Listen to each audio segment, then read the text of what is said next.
Hare Krishna, everyone. Welcome to Bhakti Sangha conference call. Today, we are very fortunate to have His Grace Chaitanya Charan Prabhuji to enlighten us on the topic of 4 levels of understanding Krishna's appearance. Such a beautiful topic for today. Before I hand over the call to Prabhu, I request Ayan to take over from here and give a brief introduction of today's speaker, His Grace Chaitanya Charan Prabhu. Over to you, Ayan. Take over. Hare Krishna Mataji, Nanad Pranam. I offer my obeisances to all the assembled devotees. All glory to Srila Prabhupada. Here is a very brief introduction for our dear speaker, His Grace Chaitanya Charan Das. Prabhuji is a monk, mentor, and spiritual author. He has been educated in electronics and telecommunications engineering from the Government College of Engineering, Pune. He subsequently served as a software engineer in a prominent multinational software corporation. Seeing the prevalent problems of stress, depression, addiction, and overall misdirection, all due to lack of spirituality, he felt inspired to dedicate his life to the cause of sharing the spiritual wisdom of the Bhagavad Gita. He travels all over the world from Australia to America, giving talks on spiritual subjects in universities such as Princeton and Cambridge and companies such as Intel and Microsoft. Prabhuji is the author of the world's only Gita Daily feature, wherein he writes daily a 300-word inspirational reflection on a verse from the Bhagavad Gita. As of now, Prabhuji has written over 1700 Gita meditations that are posted on www.gitadaily.com and are read through daily feeds by thousands from all over the world. Prabhuji also answers questions by seekers on his site www.thespiritualscientist.com, where his over 3,500 audio answers and several hundred articles are available. Here's a brief introduction for Prabhuji. Over to you, Mataji, and I pray a very happy Janmashtami for all of you. Hare Krishna. Hare Krishna. Hare Krishna. Thank you, Ayan, for that brief introduction. And happy Janmashtami to you also.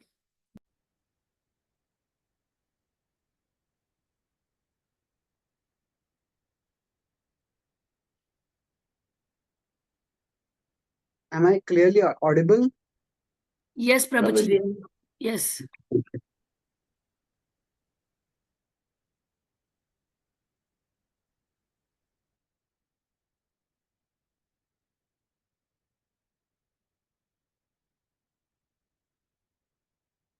ज्ञानतिमिरन्दस्य ज्ञानाञ्जलिशलाकाय चक्षुरुन्मीलितं तस्मै श्रीगुरवे नमः।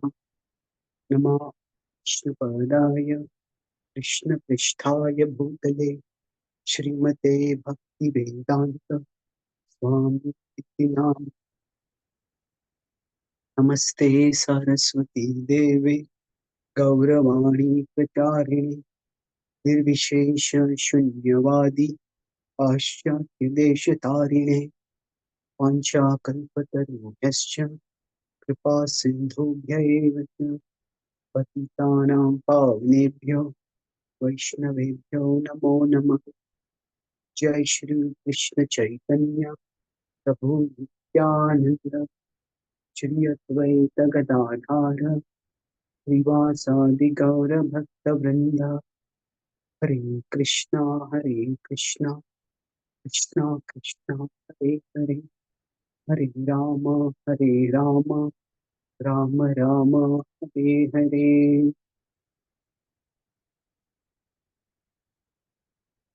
Hare Krishna. I'm grateful to be here with all of you today. I'm going to be discussing the appearance of Krishna, and we'll try to understand it at 4 different levels. And what does this 4-level understanding mean? Broadly speaking, Bhaktivinoda Thakur explains that Krishna Leela itself can be understood at multiple levels. And I'll explain what Bhaktivinoda Thakur says initially briefly. Then after that, I'll explain how we can apply that paradigm to Krishna's appearance. So, whenever stories are heard, Now, stories can be of different kinds.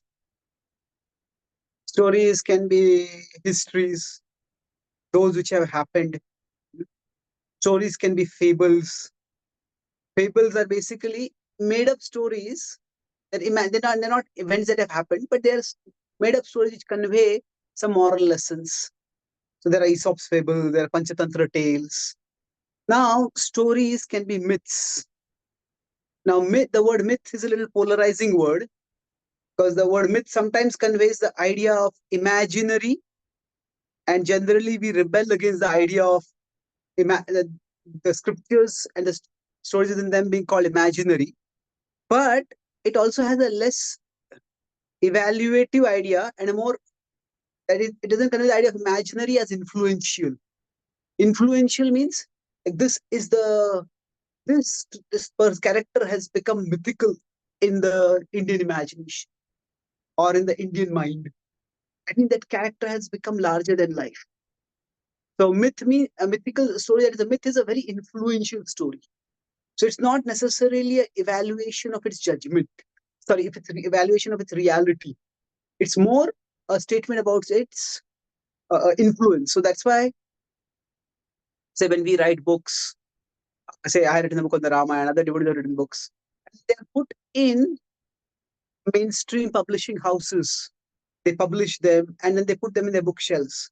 They will classify them in the domain of mythology or Hindi mythology. Now, we can debate the point that whether that should be the classification, but that's the existing classification right now. Now, apart from that, there are just anecdotes. Anecdotes means that things which we have personally experienced. Oh, this happened to me over here, this happened to me over there. So this may seem to be a very mundane way of starting off, but I, there's a reason why I'm doing this right now. That generally speaking, there is a big division or among when it comes to Krishna Leela, the big division in how it is understood by insiders. We could use the word devotees for insiders, and we could use the word outsiders for non-devotees. But it is those who are a part of the tradition and those who are not a part of the tradition. So Bhaktivinoda Thakur tried to, so insiders think of them as literal history. This is exactly how it happened. Outsiders often think of them as something like fables, made up stories. And especially when, if we come to Krishna Lila and Krishna's childhood pastime especially, there doesn't seem to be that much to learn from those pastimes. So because of that, the problem that comes is that people start thinking, oh, what is the point of these stories? So Bhaktivinoda Thakur wanted to build a bridge. So we'll try to apply that approach and we'll see how things move forward today.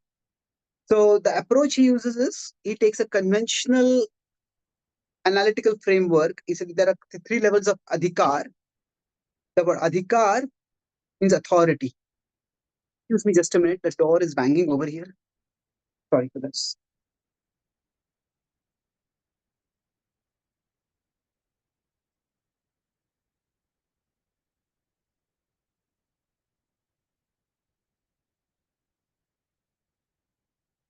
So adhikar can mean authority, but adhikar can also mean qualification. There are three levels: Kanishtha, Madhyama, and Uttama. Now, we generally use these terms to refer to devotees at different levels. But these are general classificatory terms.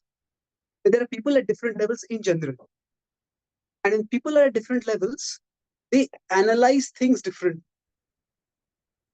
So he says, the Kanishthas see everything at a literal level. This is the story. Oh, and it's a great story. This is exactly how it happened, and that's all there is to it. But he says there are people who are more analytical, more intellectual, They want something to contemplate. They want something to analyze, something to dive deep into in their intelligence. So Vishwanath Thakur also says that he takes the metaphor of churning, and he says the Bhagavatam can be churned first using buddhi and then using bhakti. So it's a very interesting way. Like when we churn at different levels, we get different understandings. So in the Amrit Manthan Leela, the churning was happening, different things came out due to the churning.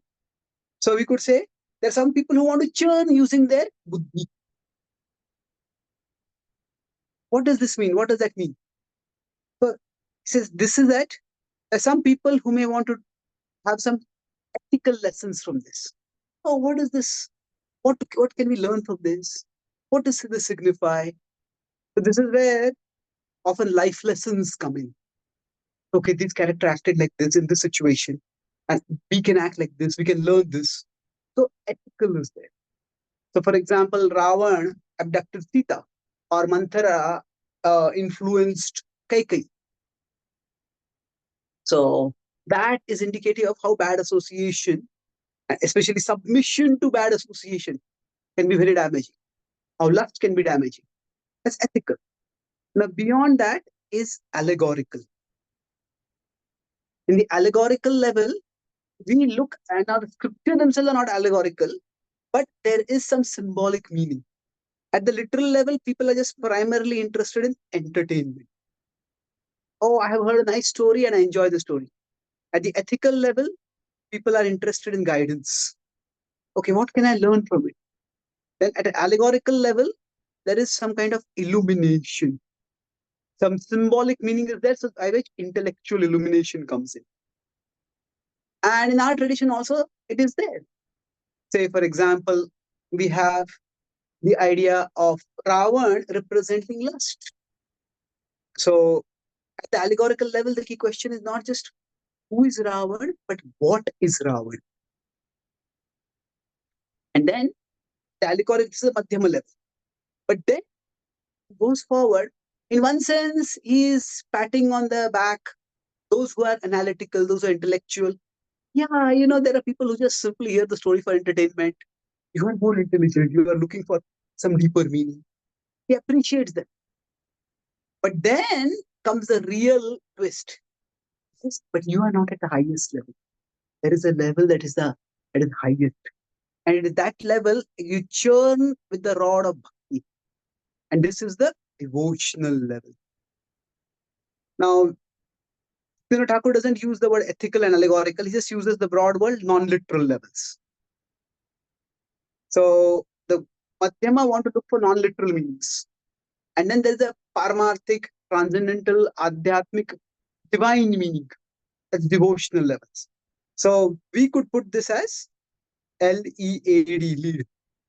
Or we can lead people toward Krishna in increasing appreciation. So at the devotional level, what is sought is simply absorption, ecstatic absorption. A devotee just simply loves to hear about Krishna. And it is said Mahaprabhu would like to hear Dhruv Maharaj's pastime 100 times, Prahlad Maharaj's Leela 100 times. More, just like Govardhan was saying, Aniyor, Aniyor, I want to hear more. So eat more. So like that, the devotee's mood is Aniyor. Now the key thing is, at a superficial level, the literal and the devotional can seem similar, but they are not. The literal is not the same as devotional at all. At the literal level, as I said, the person's interest is only in entertainment. And that's why if they hear one story and after that, if they don't, okay, that story is over, they may hear Krishna Leela, Ram Leela, they hear about Jatayu being killed, they hear about Bhimanyu being killed, and they may have tears. And as soon as that particular TV show gets over, switch off that, turn on another channel, and they watch a cricket match, and if their favorite batsman gets out, they also cry over there. So there is no higher direction of emotion. There is no detachment. At a devotional level, fully no interest in anything other than Krishna. Now, of course, as a service, if a devotee has to be interested in other things, then a devotee can do that. But there is no attraction towards it. There is no attachment to it. Ananya manaso. The mind is completely absorbed in Krishna. So this is the level, if you got a devotional level, this is the where we see it as Leela. Leela means it's simply the reciprocation of love between the Lord and his devotees. Another difference is that there is no capacity for analysis at the literal level. There is, on the other hand, there is no need for analysis, even if capacity is there. What does that mean is that if required, that those who are at the analytical, the devotional level, they can also do sophisticated analysis if required. But that is not their need, that they have to do it. The non-literal level, that those who are the Madhyama level, they need that kind of analysis. So that's what convinces them. There's some substance over here. So let's look at this and we'll try to understand Krishna's appearance. So, Jayati Dedhikam Janmana Vraja Rayata Indira Rashvadatrati Daita Drishyata Dikshutavata Vaikutatava Swami Kinvat. This is the first verse from the Gopi Gita. And this itself indicates something special over here. At the literal level, what happens is it's a story that is interesting. So the story that is interesting means that at this level, a person is primarily interested in how entertaining is the story. That's why somebody is watching a movie and their primary concern is, hey, don't tell me the story. Don't spoil the suspense. If the suspense is spoiled, then what happens? The person starts thinking, hey, it's a spoiler.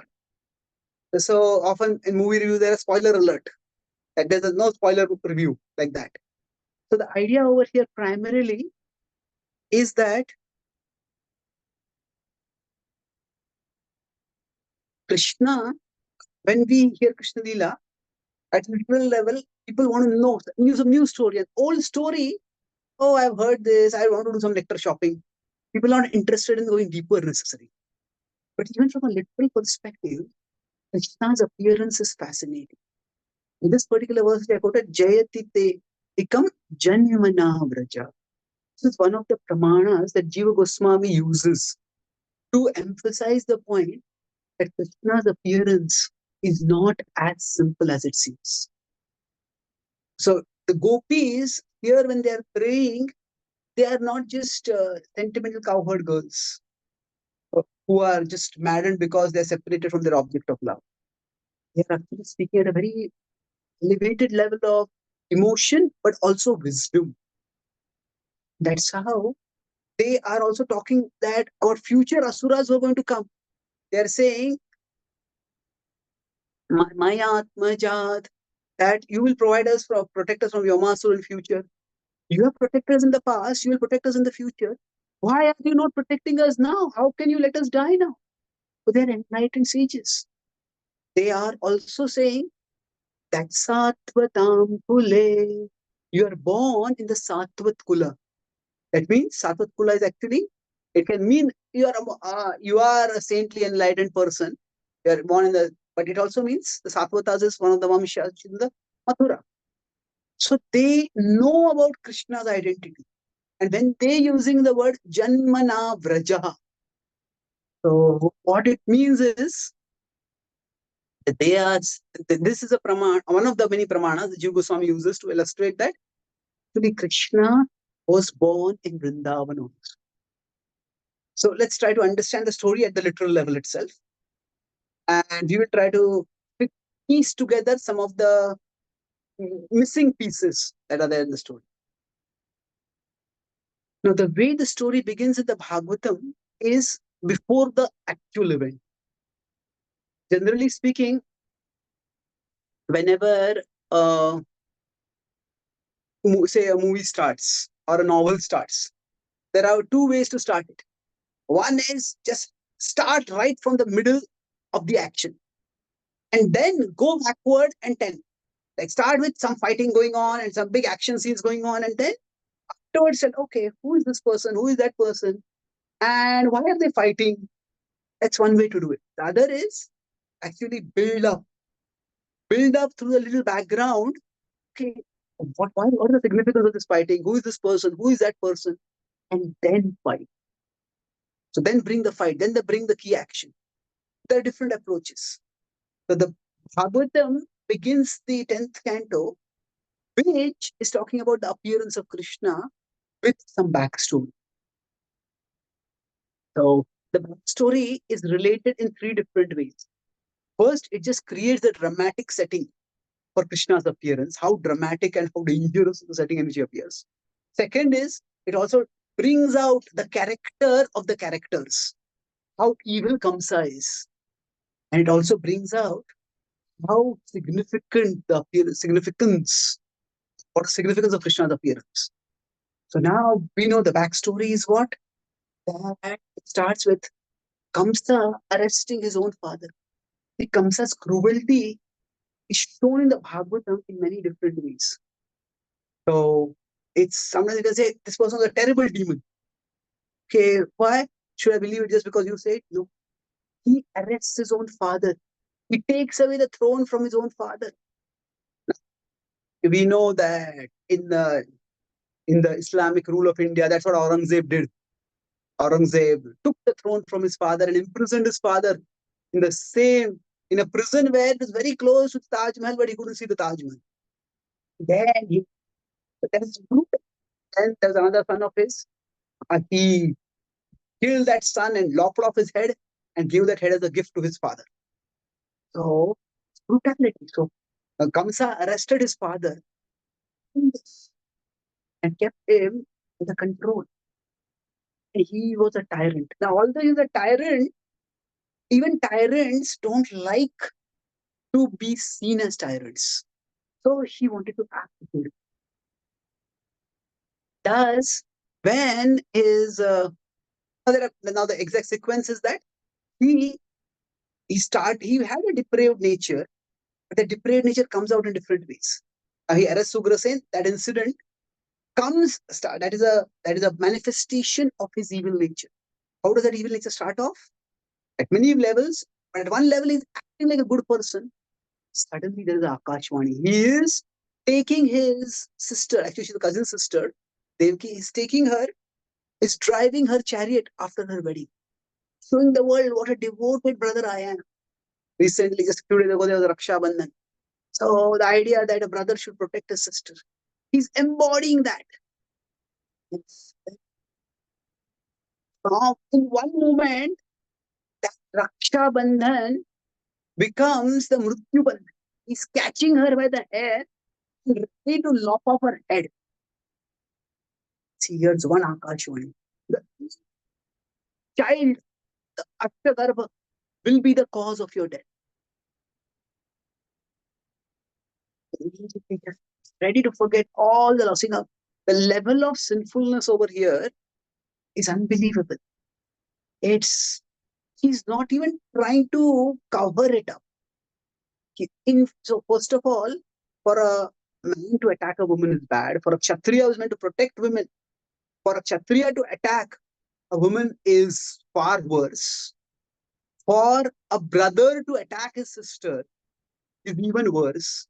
For a Kshatriya to attack his sister on her wedding day, that is, if you consider sin square, sin cube, sin raised to the power of 4. And then to do it on the wedding day in public, in front of everyone. So it's horrendous because sin raised to the power of 5. So generally when people do bad things, they try to hide it and do it. If they do it in public, public means not just public, but all other kings were there. Vasudeva was there, Ugrasen was there. In their presence when he's doing this, what does it mean? He does not have any fear of the law has fear of it. It's the kind of demon he is. Once this nature comes out, then he starts doing all kinds of other things. Like I said, he arrests Ugrasen, he persecutes everyone else who he sees as a threat. The Yadus, seeing his demoniac nature, some of them flee from there, and some of them just as if they're supporting him, some of them actually become his supporters, a few of them. And then this is the setting where he's ruling. And among the various demons, Kamsa, like Ravan is always lusty. Ravan is almost always evil. But Kamsa has his mood swings. But at one moment, he's cruel. At one moment, he's kind. Next moment, he becomes cruel. Then again, he becomes kind. So Vasudev somehow uses some emergency advice, emergency argument, emergency reasoning, emergency pleading, and gets him to spare Devi. This is the bond of responsibility. That although they got married just now, there's no long-term relationship there, but immediately that sense of responsibility that she's my wife, I have to protect her, do whatever it takes to protect. It is her sons that are the threat to you. I'll give her sons. He promises that and comes up and believes him. So they dutifully gives a son. And then Kamsa says, okay, I have no threat from the first son. I only want the eighth child. So they goes back, but he's not relieved. Still knows this kind of people can change their mind at any moment. The mind of demoniac people is like a horse. It's not just like a horse. It's like those who are obeying them, those who are trusting them, those who are relying on them. Like they are riding a horse, and suddenly, when the horse is going very fast, they're told, okay, go from this horse to that horse. What? How can I do that? How you have to do that and keep going at the same pace? Like they change their mind so fast and they expect everyone else to submit to them and do accordingly. It's very difficult to work with such people. So anyway, what he does is, he demands this. One moment he says, your son is safe. But then Narad Muni comes and tells him, you didn't say it. This is the first child. If you take a petal of lotus, it's the first. So why does Narad Muni seem to incite? See, actually, we could say, why is Narad Muni inciting him? We could even say, why did the Akashvani come first? Krishna could have just appeared and killed Kamsa. Why did Krishna have to give the Akashvani at all? Because of that, Kamsa did so much atrocities. Because of this, Vasudev Devaki had to be in prison. Because of that, their 6 children were killed. So actually, when Krishna comes, he doesn't just want to kill the demons. He wants the world to know how demoniac they are. When there's danger at that time, how does one use one's power? Is the real test of a person's character. See, anybody can have gain power if they have some intelligence, some shrewdness, some cunning. But after gaining power, when there is danger, do they abuse that power? That shows their character. So Kamsa abuses his power big time. How evil he is, Krishna shows that to the backstory. And Narayana is simply giving him reasons at one level to bring out his true colors. And he says, okay, I'll kill all the children. And it cannot be a worse nightmare for parents than to have that child not just die, be killed in front of them. So what kind of brutality is required to do something like that? Let us just hear the story, but we may not even think about it. A parent loses one child, sometimes somebody loses a child even to miscarriage. They never saw the child. But they lose that child, causes so much pain. Child is born, the child comes out, you see the child, look at the child. He comes out so cold-hearted, he would kill the children right in front of them. So Sudeva and Devaki could have been traumatized by this. They continued having children because they knew something bigger was going to come from this. They knew the world needed to be delivered from a tyrant like Kamsa, and if they had to suffer for it, they were ready to do it. But then the 7th child, 6 children were killed, the 7th child disappeared, apparent miscarriage was there, and the 8th child was dramatic. So here we'll go parallel to Vrindavan. Now in Vrindavan, there is an appearance of Krishna. That is the claim of Jiva Goswami. So what is the basis of this claim? There are several verses in scripture itself in the Bhagavatam and other places which indicate that Krishna was born in Vrindavan. So we do know that that Yashodamai also gets pregnant after a long, long time. In fact, for her, see, Vasudev and Devaki was Yashoda and Nanda Maharaj, they have different sets of problems. Vasudev and Devaki, they are having children, but they're losing children. Nanda Maharaj and Yashodamai, they're just not able to have children. It goes on and on. And nowadays, many pictures are made. Yashodamai shown as quite young. Yashodamai, Nanda Maharaj, they are healthy, but they're not very young. They are middle-aged. So it's almost given up hope of having a child. They do some special tapasya. He becomes pregnant. They're waiting and waiting. And then the appearance of Krishna happens at both places, right? Vrindavan, in Mathura. Now in Mathura, there is a whole complex backstory. In Vrindavan, this two backstory is not that much. The two significant things about Vrindavan are that Nanda Maharaj, although he's not the eldest brother, he's the most qualified. And that's why, although Upananda is the eldest, he says, Nanda, you should become the king. So he's the king. That's why his position is even more significant. And yet, he does not have a child. So, although he is a Vaishya and Vasudeva is a Kshatriya, they have affection and respect among each other. So, we see here that there's whole propaganda about the discrimination in the caste system in India. Vrindavan and Vasudeva, they have very good friendship. And now we could go backwards and they are related also. There's a lot of nuances in the story. But it was division of labor, not segregation of people based on caste. And everybody had their place and respectable place in society.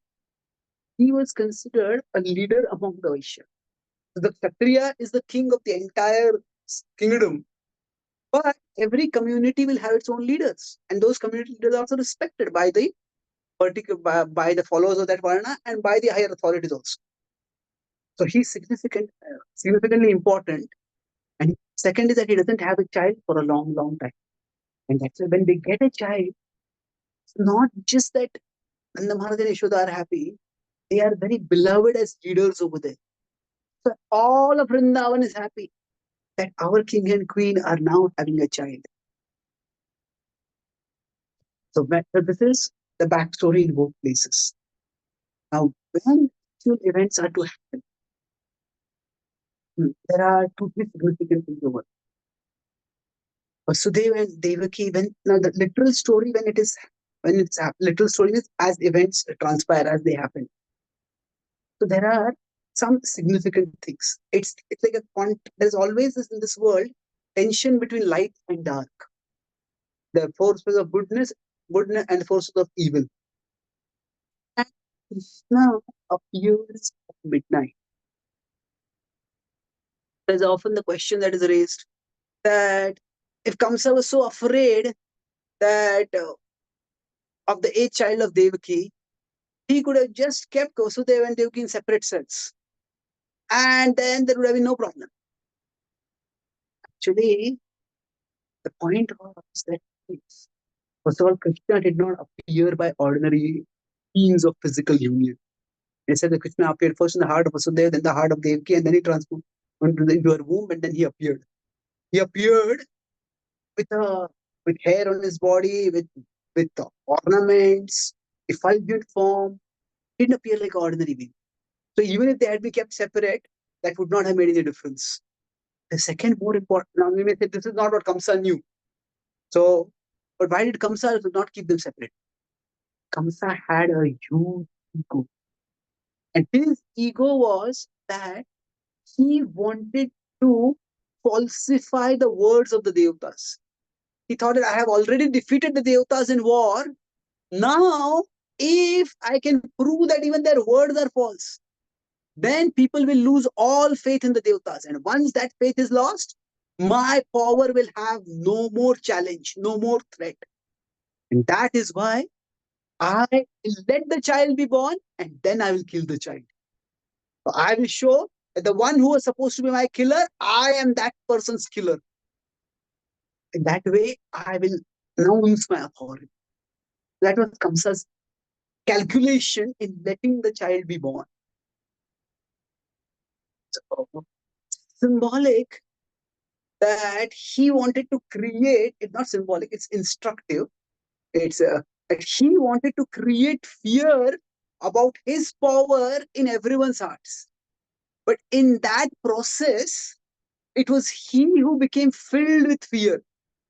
Bhayat Kamsa, it is described in the Bhagavatam, that he would constantly be in fear of Krishna. Even before Krishna appeared, he was in fear, and throughout Krishna's life, he never saw Krishna till Krishna came in Mathura for the wrestling match.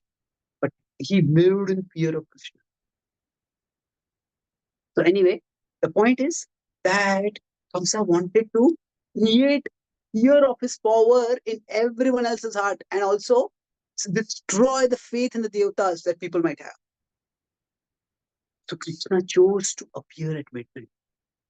Now, again, there's a striking contrast between what happens in Mathura and what happens in Vrindavan. In Mathura, the darkness of midnight, and in the very depth of midnight, very, very dark, somehow everybody falls asleep. That is Krishna's Yog Maya. Vasudeva and Devaki, they are shackled, but their shackles break free. But now Krishna appears over there. After Krishna appears, the whole atmosphere becomes illuminated.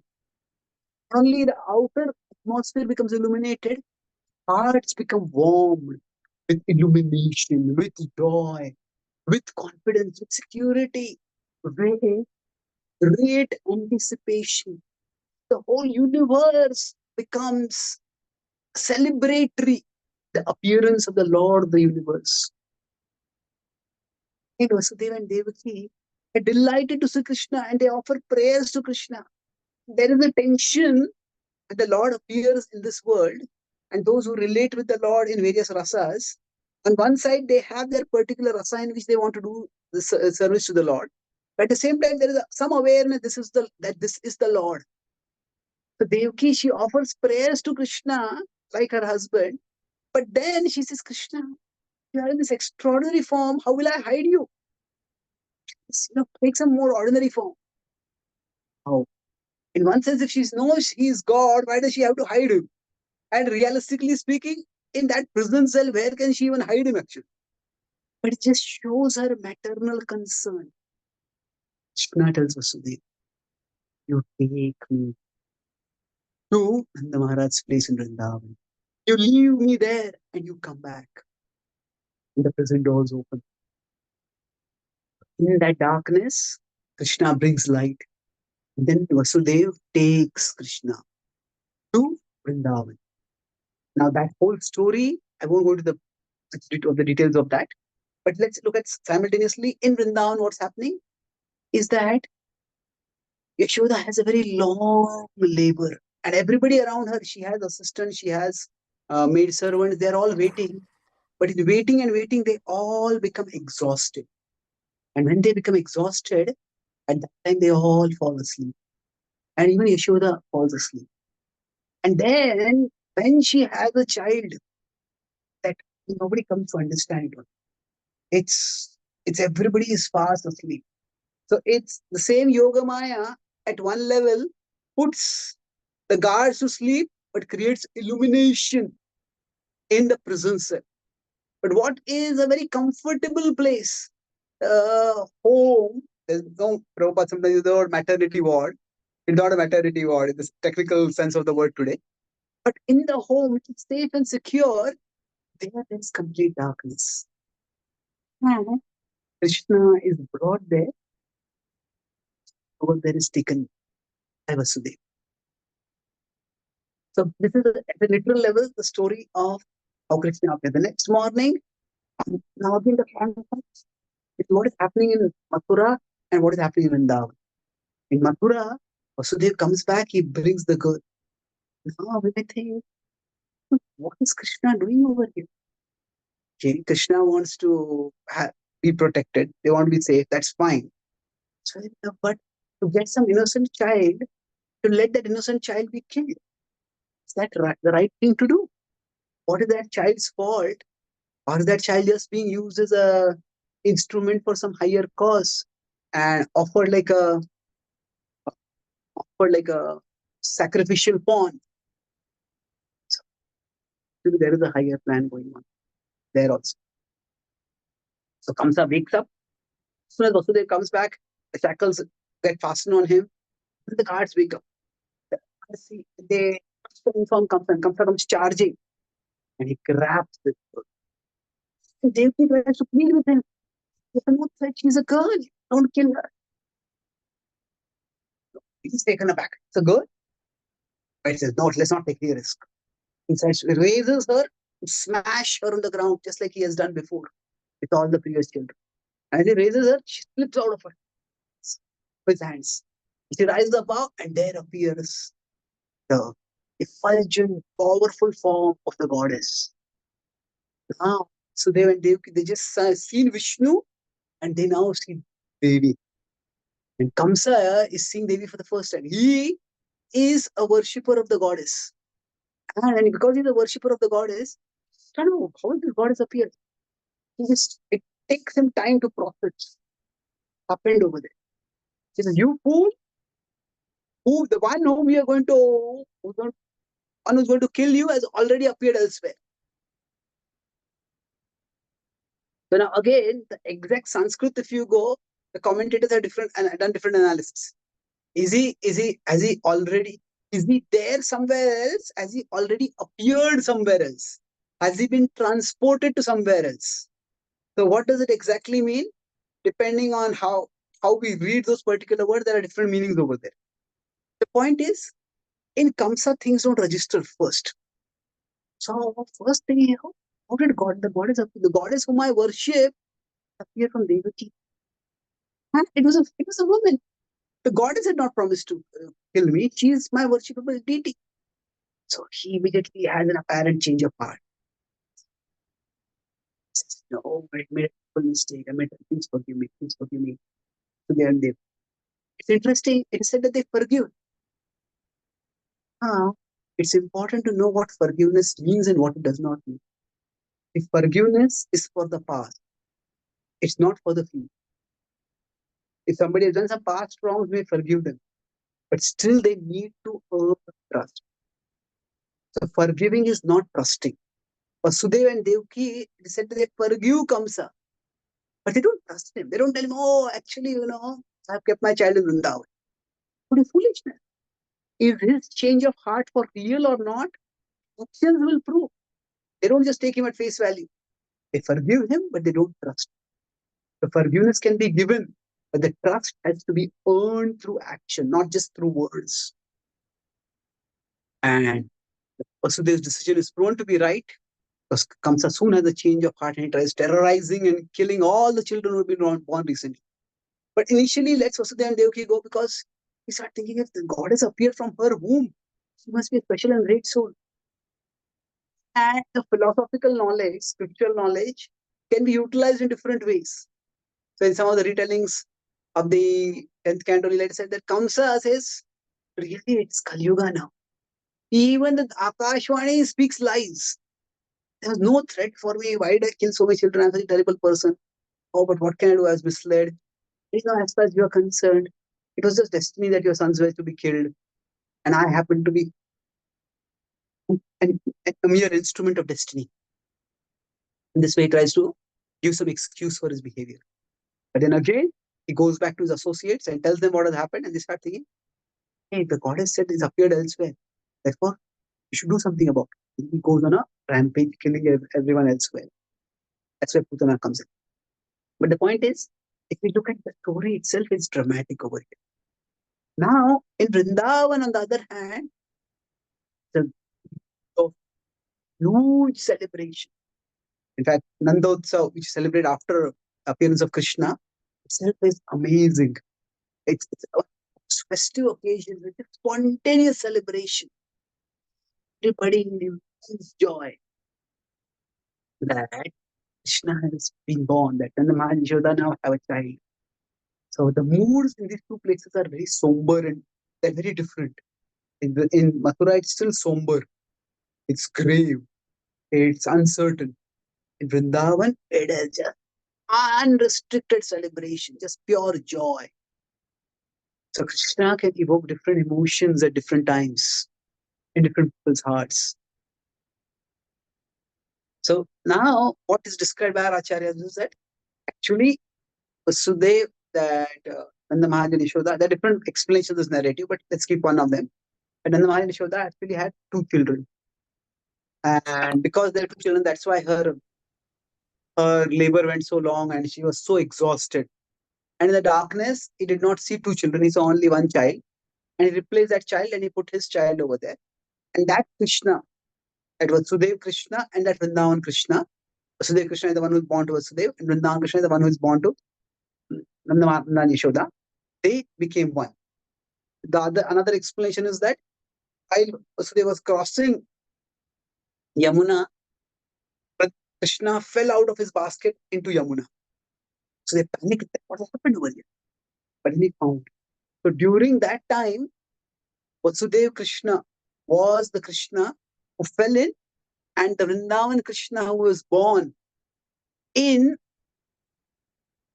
through Mother Yashoda, that Vrindavan Krishna Yogamaya arrangement, came over here, and then the Krishna who was picked up was Vrindavan Krishna. So either way, the point is Krishna was also born Vrindavan. So even without the additional twist, the story is very significant, very dramatic in terms of what all was happened for this child to be born. That's at the literal level.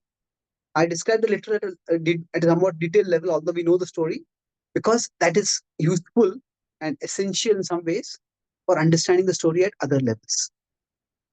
So LEAD, let's look at the ethical level. At the ethical level, there are three different perspectives or three different points that we can consider. The first is from the perspective of Vasudeva and Devaki. And that's the most important perspective. That they have to go through so much difficulty. So for somebody to be a part of a great cause, often they have to go through great trouble, great sacrifice. The first volume of Prabhupada's Lilamrit is called A Lifetime in Preparation. Now that's a very apt, but at the same time a very soft way of putting it. It's not just a lifetime in preparing. When we say a lifetime in preparation, that means, okay, after you prepare, something more is going to come. Like we have prepared a trillium for an exam.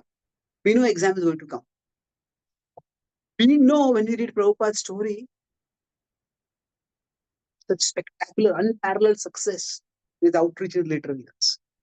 Throughout Prabhupada's own life, did he know that? Prabhupada never claimed to be Trikalagya. Prabhupada was trying various things. And when he was going through this, they were all real struggles. There's a lifetime of austerity, lifetime of setbacks, lifetime of disappointments, lifetime of heartbreaks. So many things, and none of them worked for him. When Prabhupada came to America at the year 69, if he looked back at his life, he could have seen this is all Krishna preparing me, but it could also seen as none of the things that I have done have really worked till now. Because he had written the Bhagavatam, he had started Back to God magazine, he stopped it. He had got written the Bhagavatam, he had got the Prime Minister of India's endorsement, the President's endorsement, but it had not really caught up and become a big bestseller. It was something which it was there. He started League of Devotees, he had to drop it. His family business, his business did not work out at all. His family was not at all supportive of, not they're pious, but they're not really supportive of his missionary spirit. So in one sense, Prabhupada had nothing literally to show for his efforts till that time. Suddenly, Krishna gives so much. So for preparing for a great cause, for contributing to a great cause, he may have to go through great difficulty. Vasudeva and Devaki show that they are ready for that. Krishna is actually waiting for us to become ready. But what does becoming ready mean? It means that we need to accept that Krishna's plan, when we say it's bigger than us, it is better, it is bigger than our plan, it is better than our plan. Sometimes that bigger and better plan may require the thwarting of our plans, the crushing of our dreams. Sometimes we see something we invested our life in crumbling down. And sometimes it doesn't just crumbling down, it crashes down and it causes the ground under us to crumble. And we don't even have anywhere to stand. It's utterly devastating. So if you think of it from the emotional perspective, the price that Vasudeva Devaki had to pay for having Krishna was in to lose children, lose them all in front of their eyes. To know that the next child is going to be born, likely the next child is also going to die. And then it was not that their sacrifices stopped at that. That we have a child and we can't even take care of that child. We can't see that child. We can't hug that child. We can't even let that child know that we are its parents and we care for it. You think as painful as that for a parent. So it's not that even after Krishna appeared, suddenly Krishna said everything magically. From an ethical perspective, they had to keep paying the price even after Krishna appeared. They were everything. They were Mathura.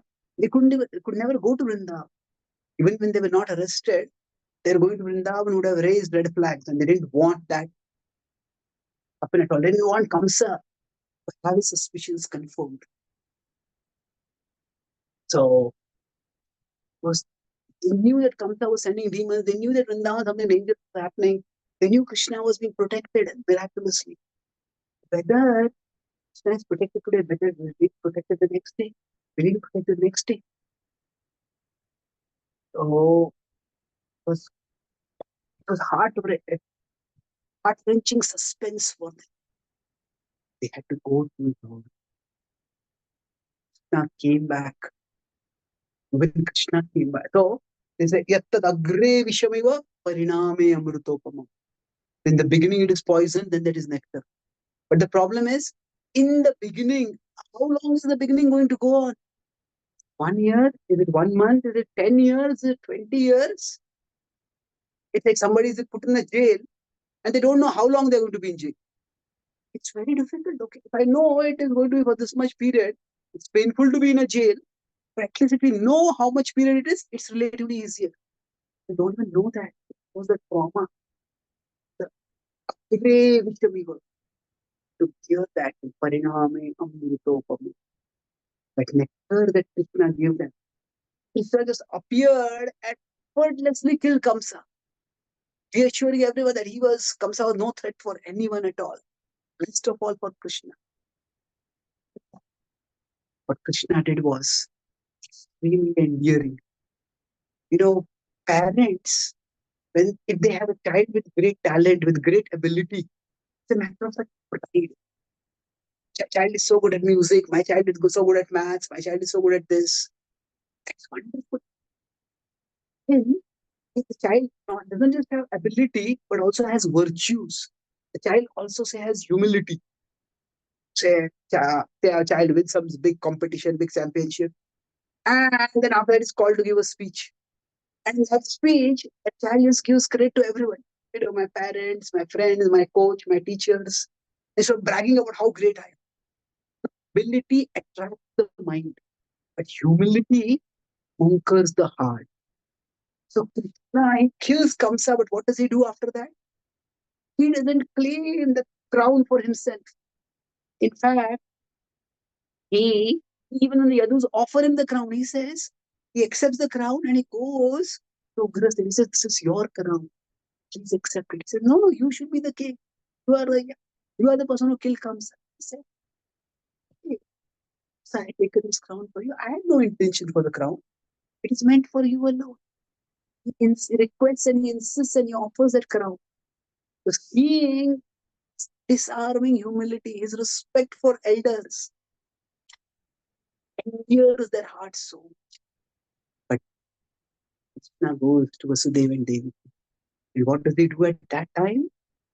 That is the union between parent and child, parent and child. Time of pain, tension, and trauma. And for children when they are growing up, nowadays there's a lot of concern about people having, many young people have very difficult childhoods because sometimes the parents are, okay, is it better now? It was not breaking for us, Prabhuji. Continue. Okay. So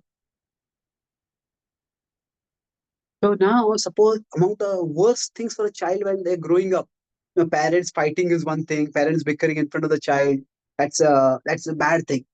But the worst feeling that a child can have is to feel unwanted, is to feel abandoned.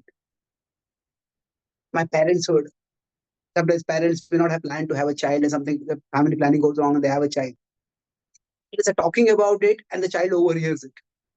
It's extremely traumatizing for the child to think that I was not wanted.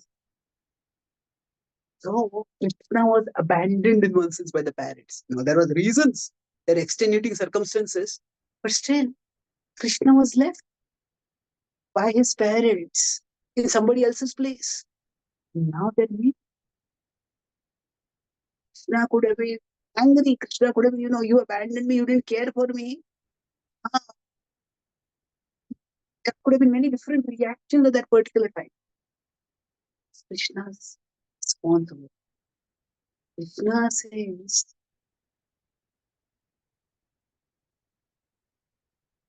children are meant to serve their parents. I caused you such pain even before I was born. Like, because of me, because for Devaki says, you had to watch 6 of your children die. And even after I was born, I couldn't serve you anymore. It's far away from you. What can I do? From now onwards, I will serve you. I will try to do my duty as a child. So, in one sense, Krishna acts in a disarming way over here. When Yudhishthira comes in front of Bhishma, Yudhishthira is feeling guilty. Because of me, Bhishma is on this bed of arrows. Bhishma is in such pain. And the first thing that Bhishma says is, Apo kashtamaho anyayam yadyuyam dharmanandana. It's most unexpected and most disarming. He says, Oh, Yudhishthira, how many atrocities and adversities had you to suffer throughout your life, although you're so virtuous? So the entire mood of the discussion is changed. Krishna doesn't just speak the words. Krishna fulfills the heart's longing of Devaki. Though Krishna is by now 10 years old, it's quite old, and Devaki had her pregnancy 10 years ago. Krishna, by his mystic power, arranges that Devaki suddenly has milk in her breast. And he takes that.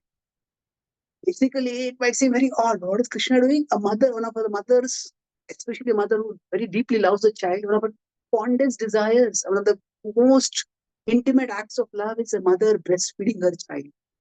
So if he never had that opportunity to do that. So Krishna appeared in that majestic Vishnu form, and Devaki would say, let me feed you one. Now he's in this Vishnu form, seen in this beautiful Sham Sundar kind of form, and he said, now take me immediately. So Krishna fulfilled that desire for you. Even without Devaki requesting it, Krishna is so aware. Sometimes you may wonder, I'm suffering over here, especially we're trying to practice bhakti and still we are struggling and suffering. You may wonder, does Krishna even know what I'm going through? Krishna does know. Krishna knows. And Krishna not only fulfills this desire of Devaki that she breastfeed him, but Krishna arranges for the previous 6 children also to appear. And she breastfeeds them also. And then they disappear. They go to the higher abodes. So Krishna, in this way, that pariname amrutopamam. so fulfilling for their hearts. So whenever there is a great cause to be done, great trouble may be required. But at the end, there is a great reward to be had. Prabhupada said that the success that he got in his Krishna conscious outreach, said it exceeded even my own expectations. So, this ethical level, we learn from the tribulations of Vasudeva and Devaki what it takes to be able to serve Krishna. Now, another thing at an ethical level we understand is that in this world, there will always be people like Kamsa, and they will have no heart to kill a child, to kill a small newborn baby. No matter how tough and hard people are, something about babies, seeing them softens the heart. If seeing a baby doesn't soften the heart, there must be something really wrong with that heart. So, for Kamsa to see a small baby, not as a baby who needs protection, as somebody who's a threat from whom I need protection, so I'll kill this baby. This requires a stress level of perversion of the mind. So, even at Krishna's time, there were people like Kamsa. People like that will be there throughout. If we don't encounter them, that's our fortune. But there will be people like this, and they will do ghastly things. So sometimes when very bad things happen, recently there's news of some atrocities in Bangladesh against Hindus. There's a horrific violence against women in Calcutta. These are great cases. At the same time, we are just hearing these news. Sometimes people hear these news and start thinking that, "Oh, where is God? Does God even exist? Does God even care?" Vasudeva and Devaki, they saw their children being killed. And why is this happening to me? Why is nothing happening to Kamsa? He seems to be in power. He seems to be just, his power is increasing. He's having allies. He's becoming stronger. Krishna has his plan. Krishna's plan works according to his time. And sometimes there will be people like Kamsa who can create this earth.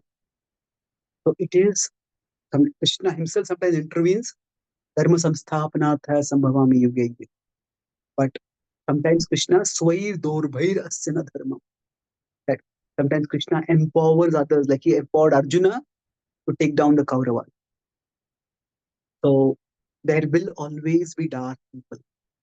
And while it is very alarming and heart-wrenching when such dark people do dark things, but we need to know that this is sometimes just the nature of the world and nature of perverted people in this world. We should not let just the existence of evil people and their evil actions make us lose faith in God. Krishna's plan will work in his time. And we need to wait. We need to be patient. We need to have faith till that time works out. Sometimes we may look at the evil in the world and we start thinking, is there any good? What is the point of being good? It is important for us to be good, but we can't expect that just because I am good, then we know everybody will be good to me. We have to use our intelligence. Say somebody goes into a bullfighting ring, a mad bull over there charging towards us. Now we cannot tell that bull, hey, I'm a vegetarian, don't hurt me. Being a vegetarian is a good thing, but that does not mean the bull is not going to hurt us. But there will be evil people in the world. We need to be good, we need to be devoted. At the same time, we need to do what we can to protect ourselves. Vasudeva, rather than losing faith in God, he did what he could. Protected his wife, he protected his child, Krishna, as much as he could by sending him to Nanda Maharaj in Vrindavan and hiding that secret as well as he could. So sometimes it happens that our kshetra becomes very limited. Kshetra is our power of influence becomes very limited. And sometimes the demon's power of influence becomes huge. And if we fall in that power of influence of the demoniac person, then we may be victimized at that time. Now, that kshetra is not going to be there forever. Krishna will end everyone's kshetra in due course of time.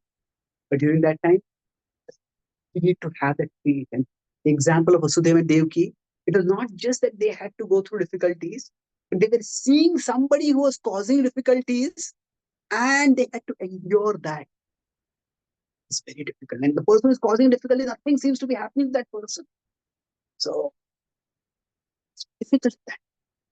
But our Shastras give examples that while there is light at the end of the tunnel, definitely, but there can be a very, very dark tunnel. We have many devotees in Ukraine, and the war is happening with Russia and Ukraine. Devotees who are being, which Ukraine itself is basically caught in the power struggle between Russia and America, and Ukraine is being offered like a sacrificial pawn over there. And the devotees there are in UK. I met some devotees when I was there recently. It's a difficult situation.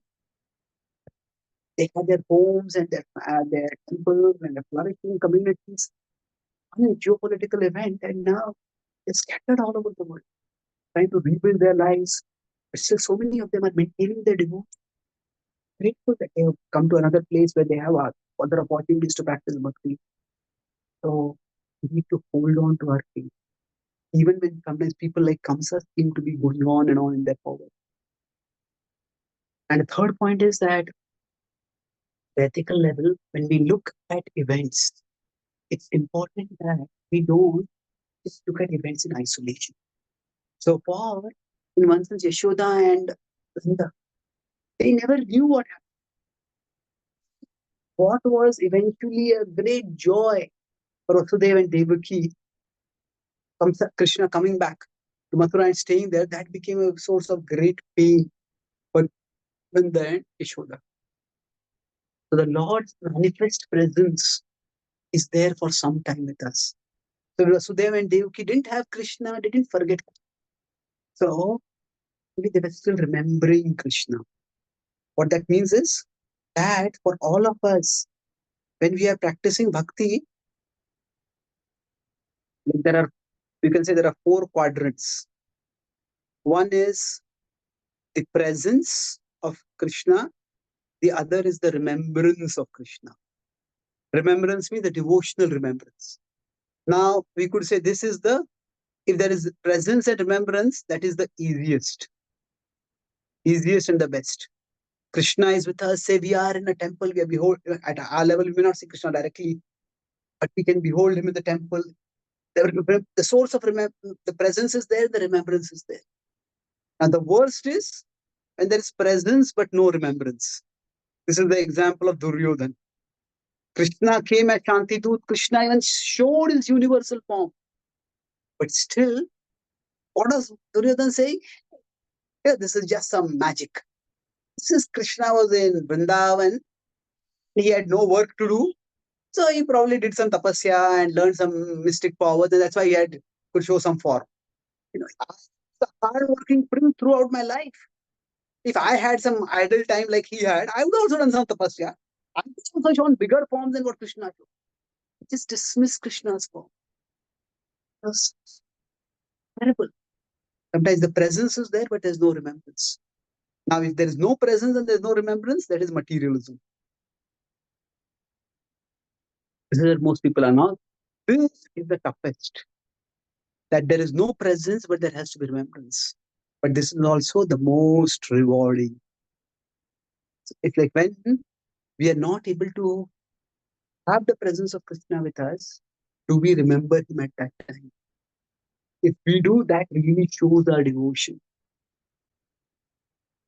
We could have so many other things to turn towards, other things to remember. We don't do that. So for Nanda and Vasudeva, although they don't have Krishna with them, they're longing for Krishna. They are in their Vatsalya Bhav, they are actually trying to arrange things for Krishna. He arranges the Gargacharya go there and do the name giving ceremony discreetly. He gives in charity, although he has nothing to give in charity, he gives in the mind in charity. So they do what they can. Similarly, when Krishna departs from Vrindavan, so Vrinda Maharaj and Yashoda, they don't forget Krishna. Oh, we had this wonderful boy in this child, but now he has gone. What can we do? Constantly remembering the Lord. So even when the Lord is present on the planet, he may not be present with all his associates at that time. And the glory of those associates is that there is remembrance even and there is no presence. And that is what we need to do. For us, on days like Janmashtami, we celebrate the appearance of the Lord on this earth. But what we also want is that the remembrance of the Lord that we get on this day, that remembrance become more and more relishable for us. We develop a taste for that remembrance so that throughout the year, that remembrance may continue. At an ethical level, the test of devotion is when there is not much facility for devotion, do we continue it? Now, at the allegorical level, I'll go through the remaining little parts. So, allegorical level, we know again there are two different levels of allegory over here. One is that the 6 children of Devaki, they represent the 6 anarthas. The 6 anarthas have to be removed till our heart, so that our heart becomes pure. The Guru appears and then the Krishna appears. So that means now, if you say this, when the allegorical is sometimes these 4 different levels when we use for understanding things, it is important that the representative and what is being represented, the two are not mixed together. What do I mean by this? And when something is spoken at an allegorical level, that's like a symbolism that is hidden over there, symbolism that is indicated over there. The symbolism should not interfere with or override the actual storyline. So if those 6 children literally represent lust, anger, greed, envy, pride, and illusion, then why does Krishna bring those children back? Why does Krishna have them breastfed? That's the difference, because there it's primarily a reciprocation of love going on. So we should mix these different levels. You have to be careful about that. So at one level, and one understanding is there, another level, another understanding there. Our idea is to get more and more understanding and more absorption. So sometimes these different levels may synergize, sometimes they may not. So that's one aspect of the non-literal meaning. The allegorical is that in the process of bhakti, there are, last time, these anarthas, they are there in our hearts and they start appearing. Sometimes what happens is that the 6 children, they don't just die. It is not that there's miscarriage and they go. They are born, they are seen, then they are destroyed.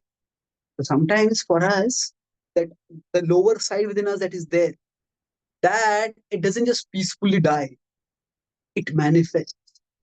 The lust that is there, the anger that is there, the greed that is there, that manifests for us. We confront it. And then if we don't let that swerve us away from Krishna, then it disappears. So then, now we may say, Guru is required right at the beginning to even start the process of bhakti. Yes, that is true, no doubt. But the Guru bhakti in a really devoted way manifests when the anarthas are removed. Then Krishna himself appears. Balramji represents Guru and Krishna is, of course, Krishna. That the 8th child represents Krishna's appearance in our. That is one level of allegorical meaning. Now, the second level of allegorical meaning is that Krishna appeared at midnight. So sometimes things have to become very, very dark before they become bright. Sometimes it will like the darkest of times that are there, and there doesn't seem to be any hope. But at that time, we turn toward the Namo Kinchana Vittaya.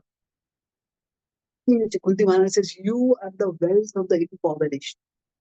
For us, when there is difficulty in life, we may think I have light through this difficulty, through my intelligence, through my wealth, through my contacts, through my popularity, through my disability, through this. We all try to find our tortoise. And yes, we have those abilities, we are meant to use them. But these should not take us away from where there's just no hope. Even with the best of our ability, nothing seems to be working. There is just utter darkness. It's at that time that Krishna reveals himself. It is that Krishna appears and dramatically transforms everything. So sometimes when we are going through life, we think so much darkness, when it's going to end. But it's in that darkness that Krishna will manifest. When Prabhupada went to America, The first year so was extremely difficult. Prabhupada had gone on a 2-month visa to America. The time at the end of the 2 months, we're thinking, maybe I should go back to India. Nothing is happening over here. But Prabhupada, something is in it. Stay on, keep trying. Prabhupada had no idea when his efforts would have success. Things seemed to become darker and darker and darker. And it was Prabhupada was staying in one David Allen's. David Allen was staying with Prabhupada, and he seemed to be becoming like a disciple, submissive, interested. And suddenly, that very person went mad because of drugs and tried to attack Prabhupada. Not only did Prabhupada lose a potential disciple, Prabhupada lost the only place that he had to stay, and he had to leave that place, running and be on the streets, homeless. Probably a darkest period for Srila Prabhupada. But there, rather than losing hope, although he had lost his hope, he did not lose his hope. Prabhupada's home ultimately was at Krishna's lotus feet. And then he just called some people who were to come for his program, and he said this has happened, and they moved him temporarily to somebody's home, and from there they got the 26 Second Avenue, and from there things started looking up. So for us, things will look up. But if things are not looking up, then we should be looking up. Not that we look, because things are not looking up, we start looking down and give up.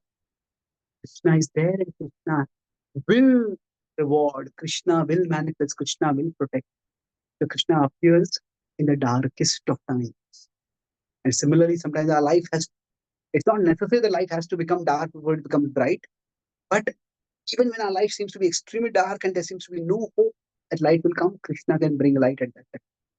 So we never lose hope, even in the dark. And the third level of allegorical significance over here is that Vasudeva and Devaki, they were locked in a cell. Now, God appearing in this material world itself is the infinite and the unlimited, appearing within the finite space and time of this world. Itself is extraordinary. And Krishna showed Arjuna the Virat Rupa. Krishna was in this world on a chariot in one city, in one country, in one planet, in one planetary system, in one universe. Krishna was within the universe, and yet the universe was within him. So Krishna's appearance in this material world, with its finite time and space itself, is miraculous. But Krishna appearing in a prison cell is so stunning that Krishna is ready to appear even in the darkest of places. Prison cell is a humiliating place. Somebody asks somebody, okay, where were you born? I was born. Somebody said, I was born in a jail. What? Why were you born in the jail? What happened? Krishna was born in the jail. But he appeared and the shackles broke off. Shackles broke off, so he was taken out of the jail. So for all of us, when Krishna appeared in our hearts, Vasudeva and Devaki were the cell, Krishna appeared in that cell. Our heart may seem to be like in a cell right now.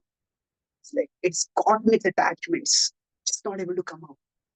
The shackles that are binding us to the various things in this world. Krishna appears. Krishna can just remove those shackles in one moment. What we may struggle to do for a long, long time, Krishna can just do in one moment. It's Krishna's great potency. So, at the allegorical level, there's symbolisms in Krishna Lila.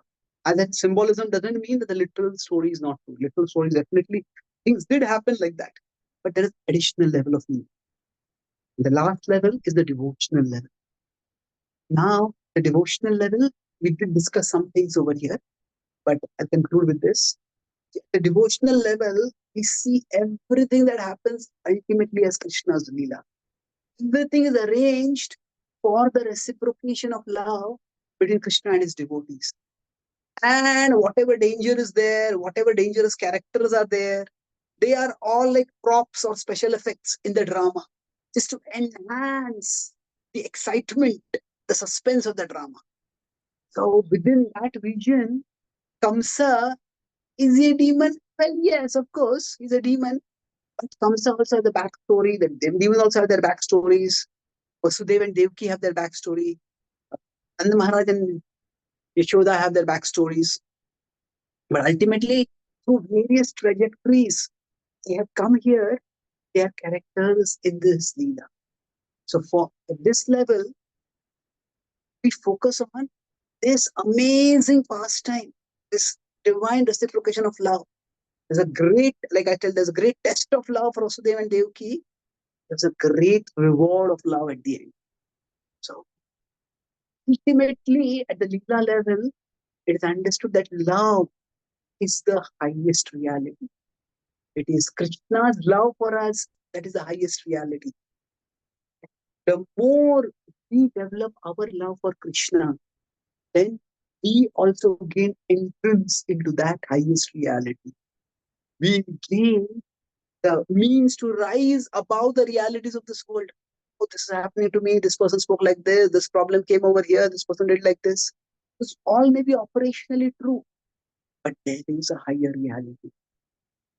For us, we see when we come to the Leela level, the Leela is not just something, the devotional level, it's not just something that happened at that time.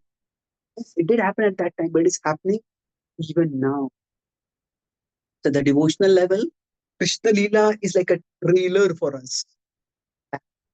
Sweetly Krishna is reciprocating love with the devotees.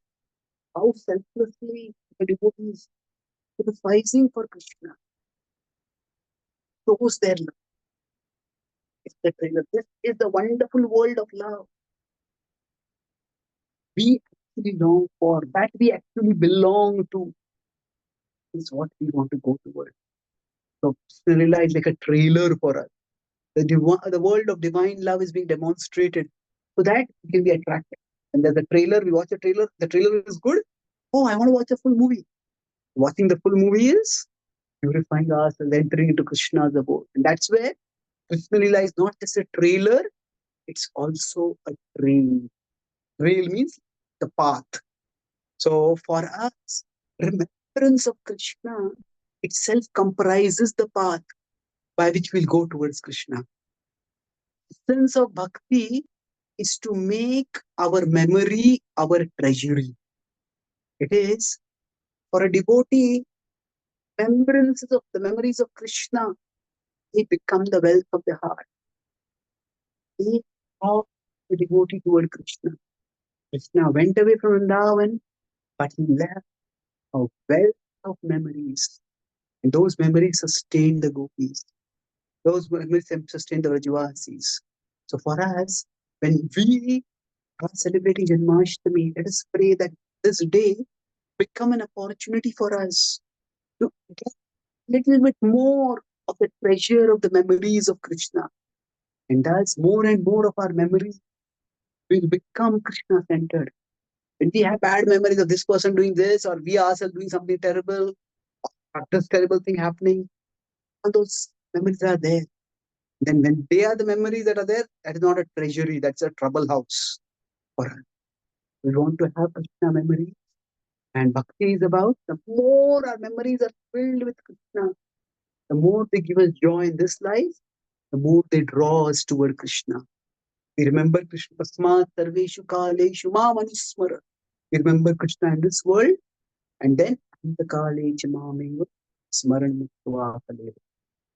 Remembrance of Krishna, the treasury of memory of Krishna, that is the treasury, that is our next life insurance. People buy life insurance, but bhakti is about getting that next life insurance. That is making our memory our treasury. Having rich memories of Krishna in our heart, letting our mind go toward those memories again and again and again. If what defines a treasury, it's not just that it is valuable, it is that we appreciate also that it is valuable.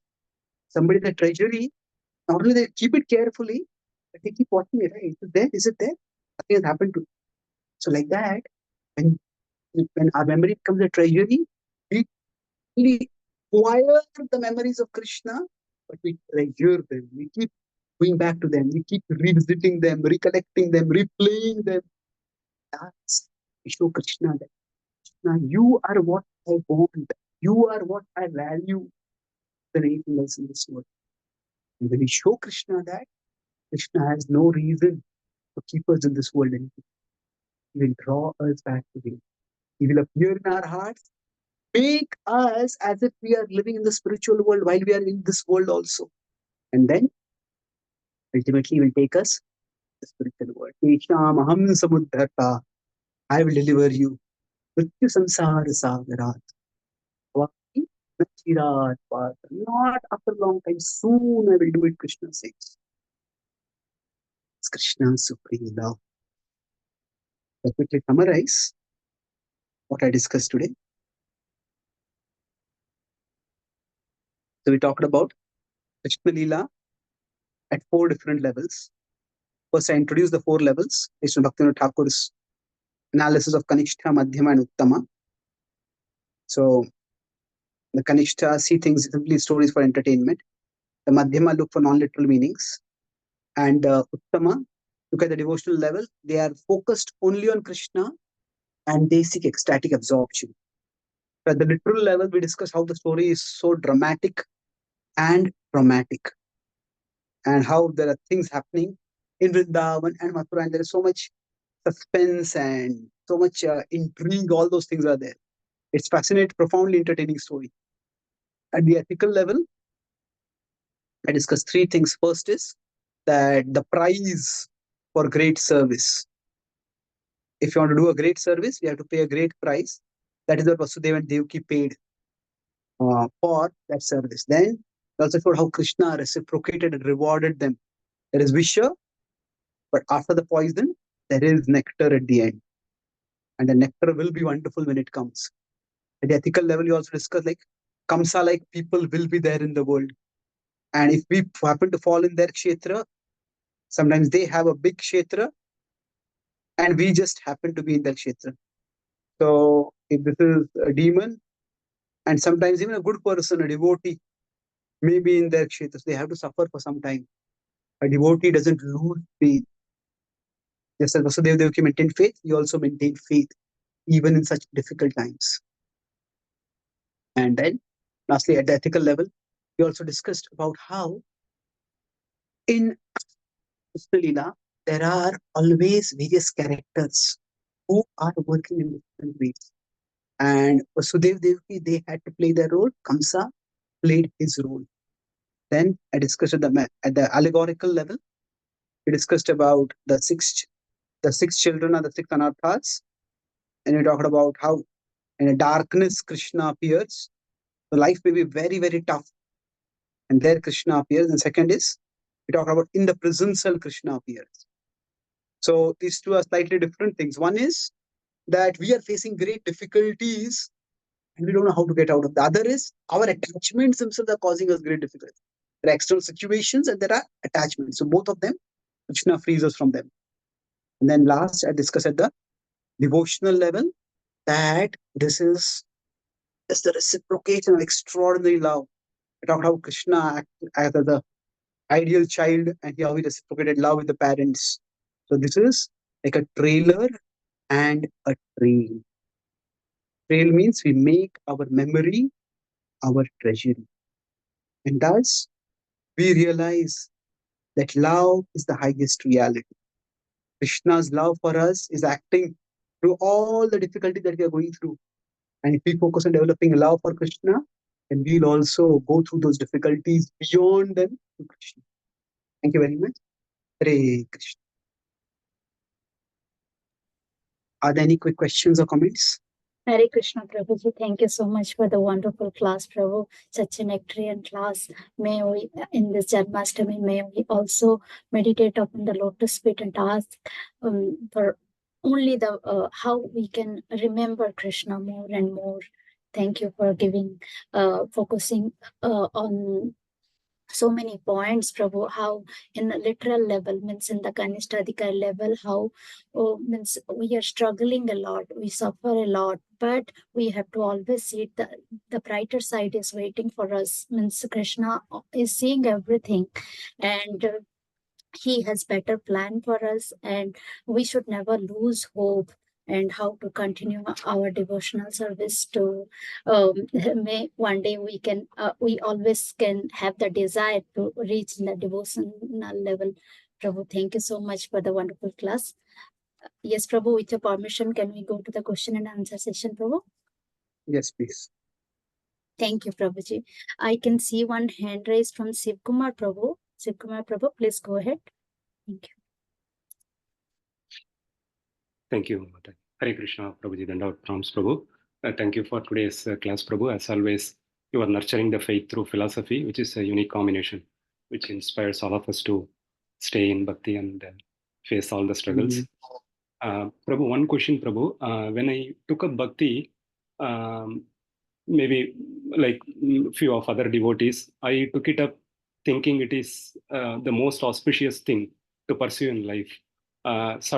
I might not have kind of known the terms, a terminology of sattvic or non-sattvic, but kind of this would bring in some sattvic life is what the hope that I had, Prabhu.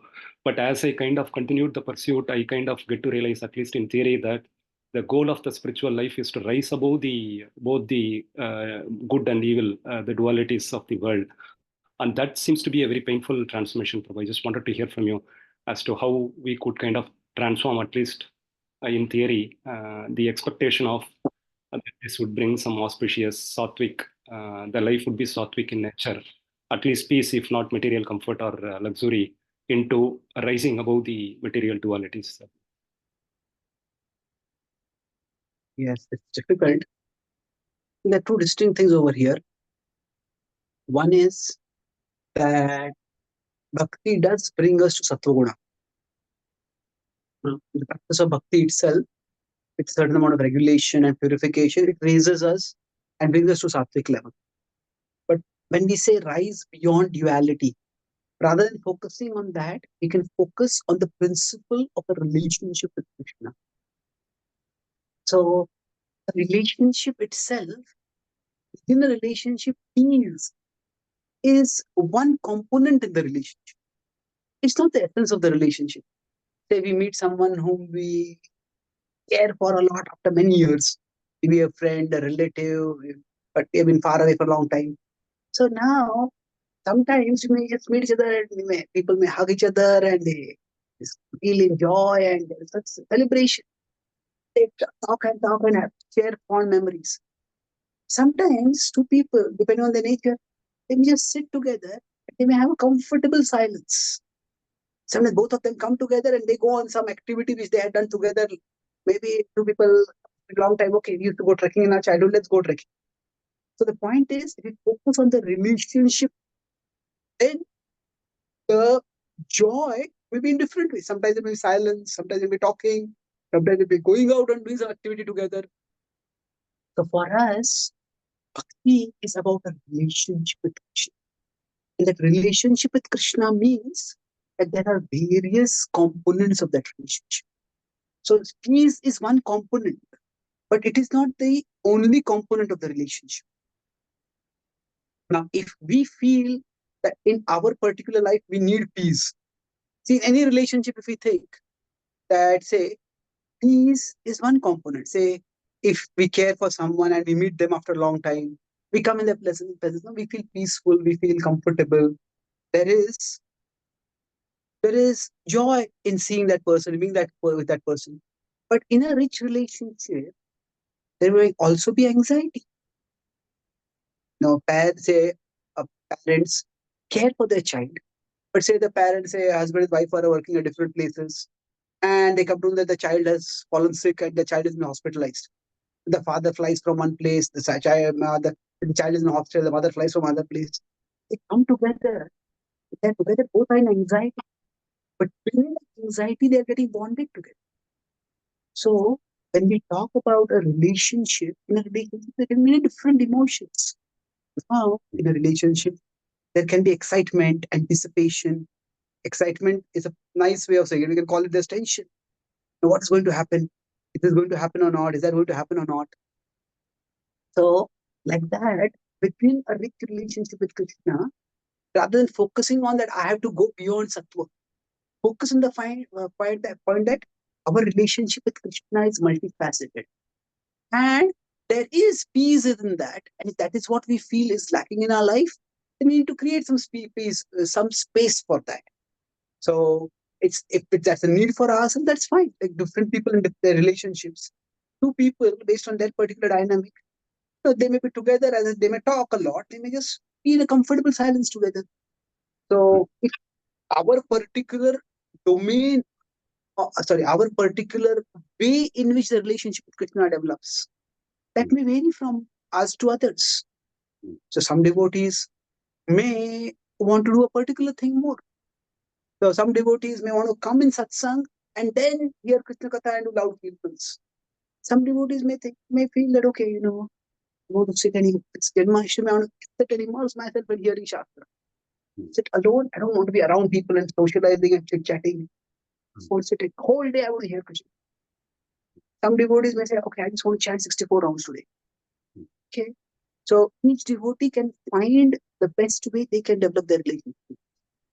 But the point is, we don't reduce the relationship with Krishna to one emotion. Even happiness, sometimes we say the purpose of life is happiness. We all are looking for happiness.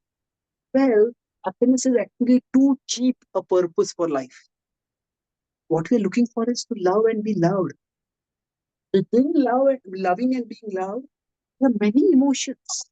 To reduce life's goal to just one emotion of happiness is to make life very reductionistic. There is so much to experience in life. There's so much to experience. We say there are various rasas.